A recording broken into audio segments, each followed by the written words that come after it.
All right, guys, this coming up hunting season, I have two hunts that I'm really excited for. I have an archery hunt and I have a 4-season rifle hunt. And so I was kind of going back and forth on what do I need in each of those hunts and how different they're going to be. So we decided to just shoot a little podcast to help you guys out who might have similar concerns about what season you're going to hunt, what you might need, and how the weather's going to be. So we're just going to jump on here and we're going to assess. Look, I don't want to talk. How you try and press the kid and read it, you was soft. All right, guys, welcome back to another episode of Let's Assess. Today, we're going to take you through all the seasons from archery till 4th season and basically just touch on what we think of them here in the West. We're in Colorado, so we're kind of speaking on that. And we're going to take you through, what you might need just briefly and then kind of what to expect overall on the experience part of it. And so we're going to dive right in. What's up, guys? Welcome back. So, we're going to start there with archery season, of course, first being the 1st of September starting. And for this season, Brent kind of touched on, he has 2 different tags. I have no tags myself personally. I will be out there for about 4 weeks myself with my dad having a muzzleloader tag. I'll be guiding a rifle season out in the trophy units, which is October 1st. And then one of my dad's best friends has a Unit 10 buck tag during 2nd season. Which, for those of you who don't know, that's a really good both of those tags are primo to get many years put into grabbing them. What is Unit 10 on deer? I want to say it was like 12 or 13 points, something like that. I thought it was even more than that. Yeah, it's one of the slightly easier ones to grab, but it's not. I thought 10 was better than 2 right now. It's real, points wise, it's real similar, but I think 10 is a better deer unit, honestly, right now, in my personal opinion. That's what I've heard. So, but they go in ebbs and flows, and it'll probably be shit in a couple years or something. So, but by the time I can hunt it again, that's for sure. Right. So, but so let's start off with archery season. So the dates of archery season. Yeah, the dates are the 2nd through the 30th this year. Yeah, I think. That's okay. So yep, they are. And I'm going to speak on a lot of archery stuff because I prefer archery and I prefer the time of year. So here in Colorado, archery's kind of tough because it's so long, and that's that time of year where you're really starting to see the seasons change. You're starting to see the leaves change and everything, and that's why I like being out there. So, for example, the first season of archery season, the first weekend, rather, of archery season last year, it was 103 degrees on the truck, temperature thing, and then the second weekend, it was like 60 degrees. And so that's a huge temperature swing, but that's why we love it, because at 100 or 60, preferably 60, it is just so pleasant to be out in the mountains that time of year, rather than like 4th season where you're probably going to be stomping through mud or snow. Yep. The other thing with archery season being way longer, it's not just a week, it's the whole month of September. It's cool to see how the elk change during that because they're in prime rut. So they go from, starting to get active at the beginning of September, starting to bugle, but not super reactive to bugles, into like maybe 3rd and 4th week, depending on the year, depending on the temperature, the feed, what have you. They can go from completely unresponsive to calls to completely aggressive at calls. And that is when you as an archer have the best chance of killing an elk. And that's when you definitely have the biggest chance of having fun, is when they're riled up and you're riled up and you're just trying to make it happen. Yeah, and I think, some other cool aspects of archery hunting is, once again, it's the weather. It's obviously nicer. You have more of a chance of not having such inclement weather. We do have monsoon season that's kind of wrapping up that time of the year, so make sure you get your rain gear with you. Mm-hmm. Every afternoon you might get a little sprinkler or something like that, but it's a lot more mellow, weather. We're not quite in a weather system at that point. Some other cool facts or features in archery season, I feel like, is animals start in velvet, so you can get a velvet animal. Now that's deer or elk. Brent kind of touched on just elk there, but archery season for deer as well here. And more here in the very northwest corner of Colorado, we have a ton of public land and forest, so you might as well grab a deer and an elk tag if you're hunting archery season, I think. And then if you see either one, you could jump on it. But So, velvet's a pretty cool thing. Come middle of the season, middle September, they're all going to be hard horned essentially. So you got to get one of those first weekend or first weeks of September animals to get that velvet. And I had one the second day of the season. Mine didn't have any velvet.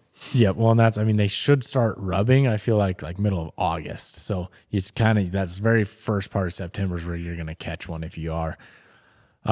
Mule deer, of course, I think, and this goes for elk and mule deer both, but archery season is the first stab. If you're looking for a big mature animal, I think your statistically best chance would be archery season because nobody has killed one yet. So if you break it down, say you're hunting elk, then there's one 400-inch bull, there's two 390s, 4 380s, so on and so forth. Break it down to however many there are out there.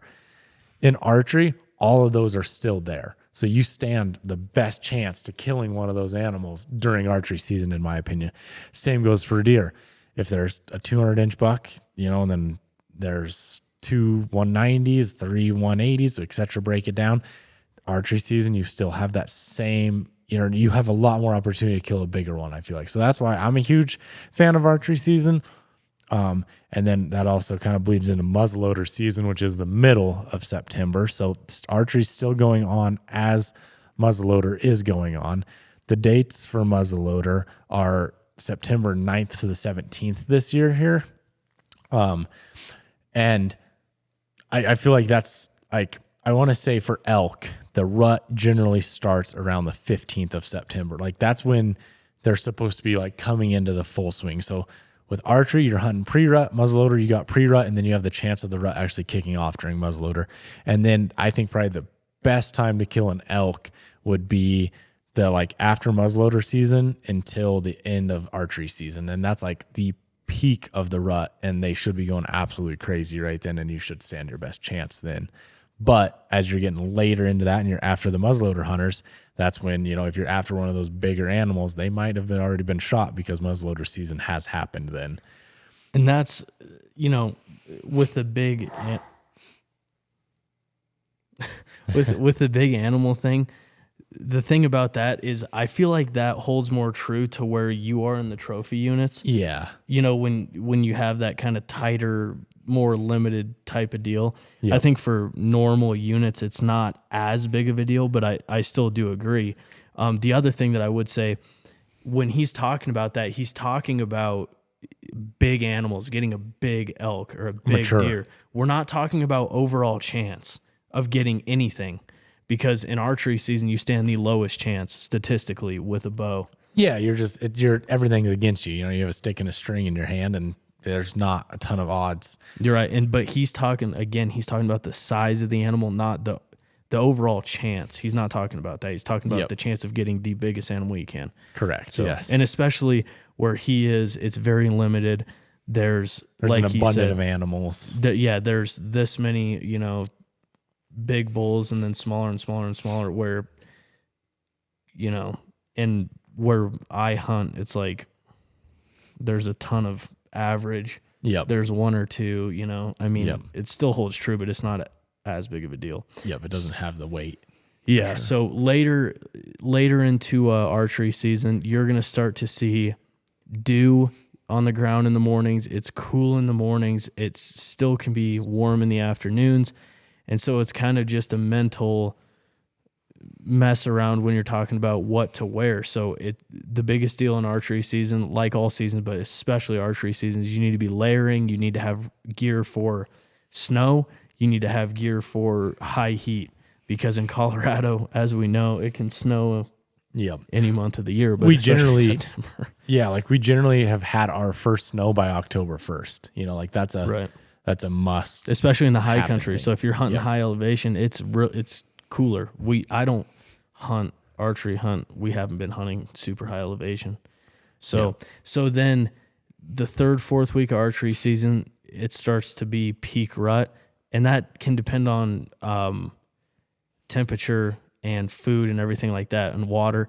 What I would guess this year, and I'm not a scientist, but what I would guess is this year, from seeing the food levels, it's for some reason, and it might get hot again here in Colorado, but it's been cooler than normal. Like we were just talking, and an old guy said that this is the coolest August he's ever seen. Yep. Yeah, he was saying that, he's his whole life here, he's never had an August start out this cool. So, Yeah. that's shaping up. Another thing, that the animals, in order for them to start their rut for the elk and even for the deer to start, working towards their way, the way that happens is the amount of light that reflects through their eyes. So that's how long the day is, and that's what puts them into that.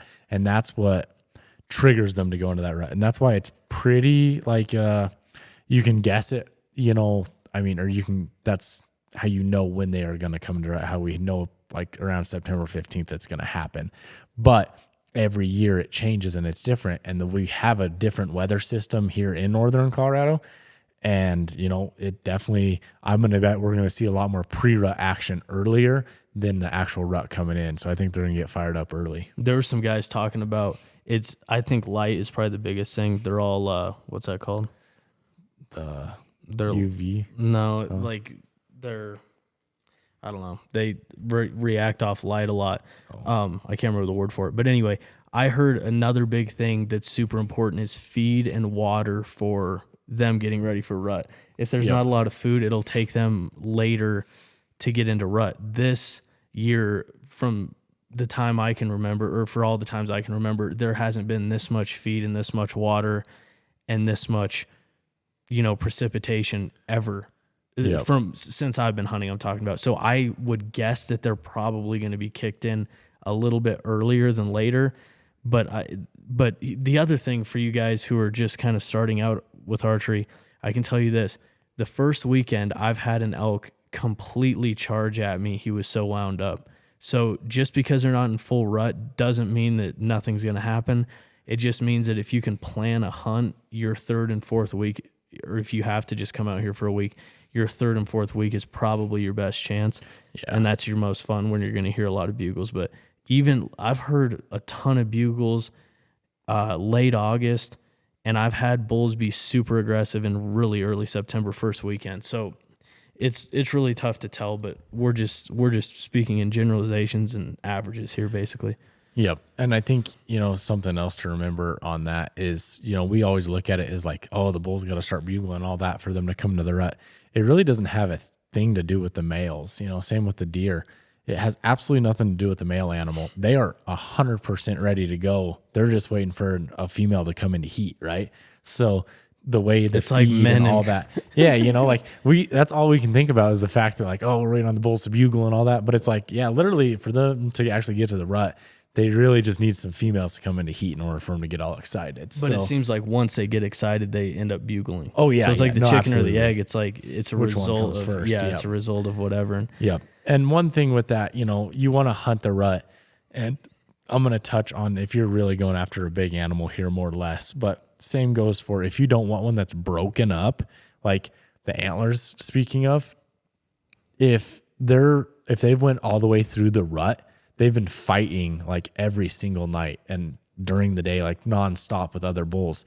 And even your littler bulls, that's how they spar. That's how they train to get bigger. They want to be the herd bull, etc. So they are fighting all the time. And when they do that, they break their antlers. So if you're really looking for an all put together one, that earlier part, archery and then early muzzleloader is going to be your best opportunity to get the most amount of antler, whether it's small or a monster bull, because once they rut, then they're going to be breaking and you won't be able to, get that one big bull can break an inch off of each tine by just raking the brush and the rocks and stuff like that. So you're going to lose a lot of scoring power right there. I wonder what percentage of bulls break tines during the rut.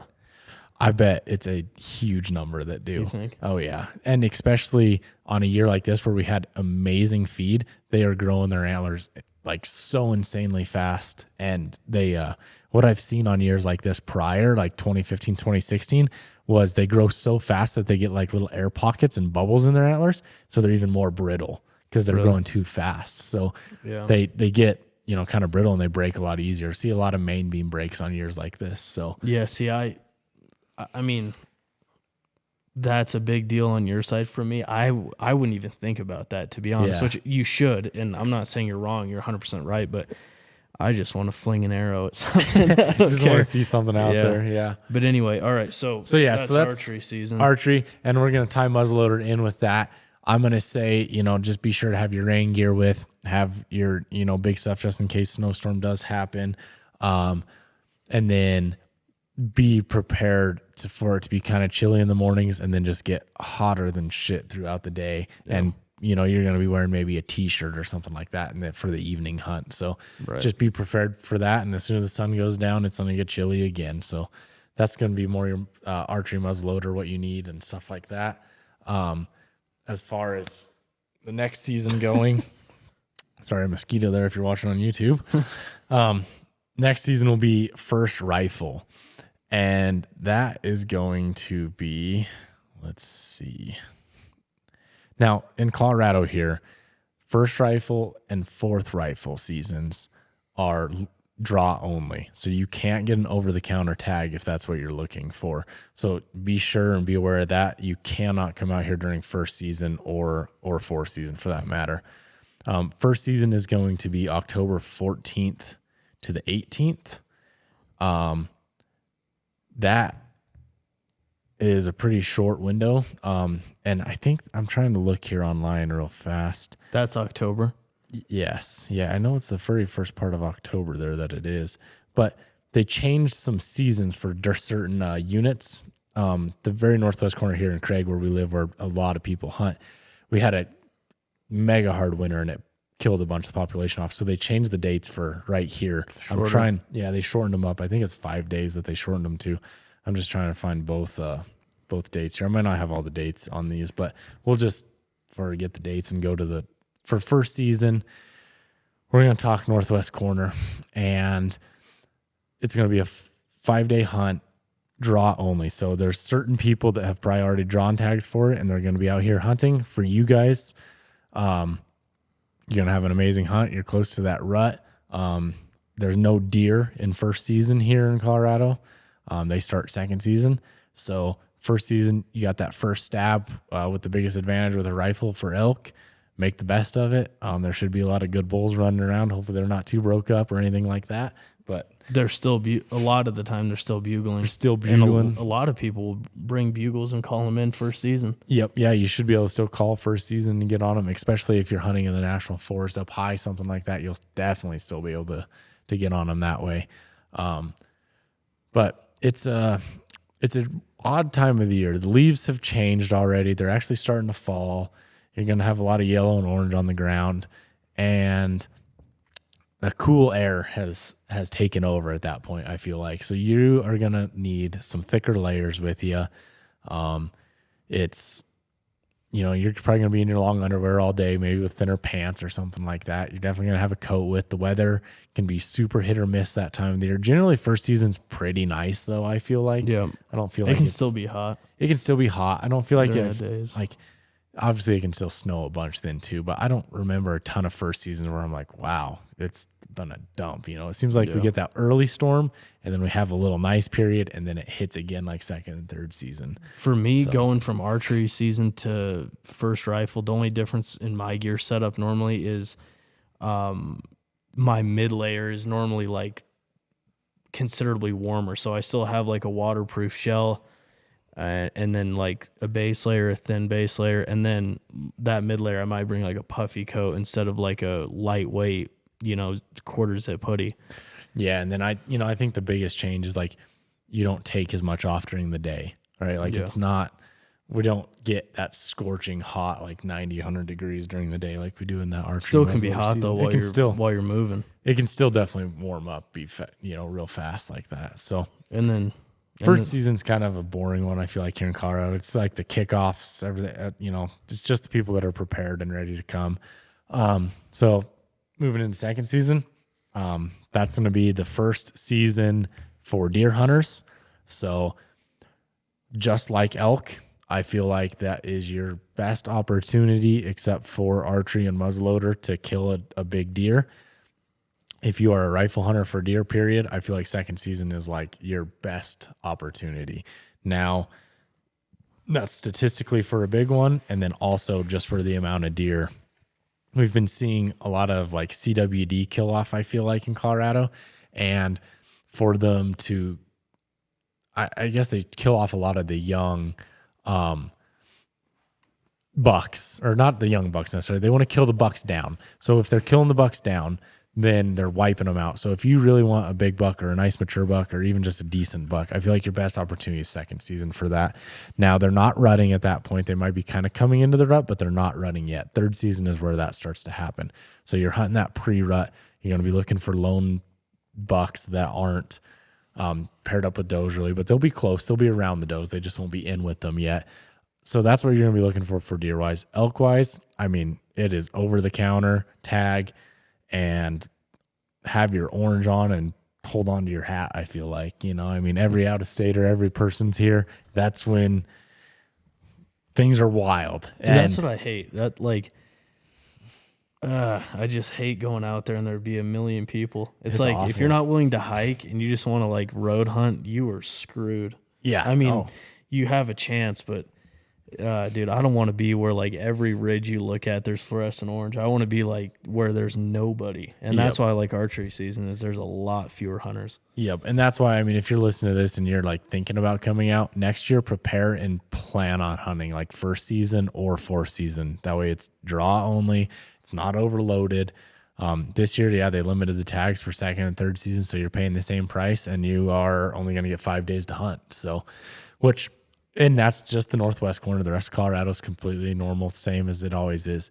But it needed to be done. The animals, they took a hit this winter. It had to be done. It's the best. Beating. Yeah, I mean, that's honestly, I hate that they're even doing any over the counter tags. Period. Yeah, you guys should not hunt in northwest Colorado if you're out there. You definitely shouldn't. There's way too much to kill, and we don't want you here. No, I'm kidding. I'm just messing with you. No, we want you guys here. We want to see you out here. Come enjoy it. But definitely just be aware it was a rough winter, and they took a hit. So, and then third season, that's going to be your prime deer hunting. Well, I guess let's hit on second season.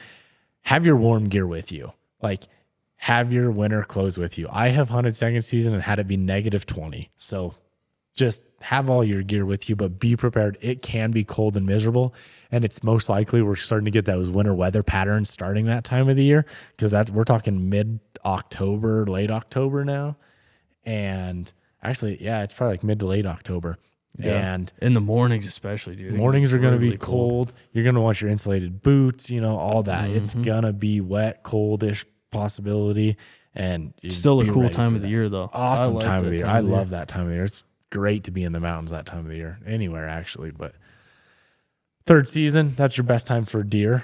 They are full swing rut and they are going crazy. So big bucks are going to be pushing does, going left and right after them. That's going to be your best chance for the big deer, or even just best chance seeing deer, because they're going to be running all over the place, acting dumb. So that's your best chance for those, I feel like. Elk, once again, same as second season. It's over the counter. Hang on to your hat and wear your orange. It's, exact same as second season. Probably have a little better chance at elk in third season than fourth season, because they're starting to move down to that lower country out of the forest.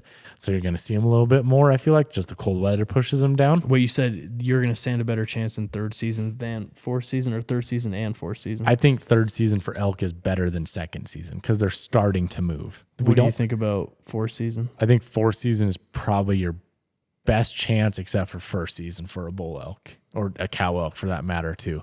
But any elk, I feel like, is your best chance at like first or fourth season, I feel like. And then that's pushing us. So third season, that's like early November. Yep. Yeah. And then fourth season is like almost Thanksgiving. Like, it's really close to Thanksgiving. Actually. And last year it was Thanksgiving. Actually, it was early. And fourth season is deer, absolute in banana sandwich deer land at that point. Like, they are full swing rut, going crazy. Like, it's the best time for mule deer, that is. So elk, fourth season, great time. They're moving. The snow is starting to build up in the mountains. They're pushing down. Now you're going to fight private land then a little bit more, I feel like, because more private lands in the lower country. They're not on the forest as much, but you are going to get a lot of movement out of the elk. And then the deer are going crazy because of the rut. So there's a lot of animal movement during fourth season. as far as weather for 4 season, have all your winter gear with you. It's cold. It's going to be cold. It's going to be snowy. You're going to be tromping through snow. Days are shorter. Yeah, days are shorter. It's going to be, you're hunting different time. Like it's just you are coming into winter, and it is almost full swing winter out here. So, well, I think that pretty much covers everything that we want to talk about. A little bit about the seasons, breaking them down, and a little bit of what we use on them, and hopefully that'll help you guys. Yep, trying to keep this one short. Little short one for you guys. Sorry to wrap it up faster at the end, but appreciate you all, and we'll catch you on the next one. Let's assess. Let's ride.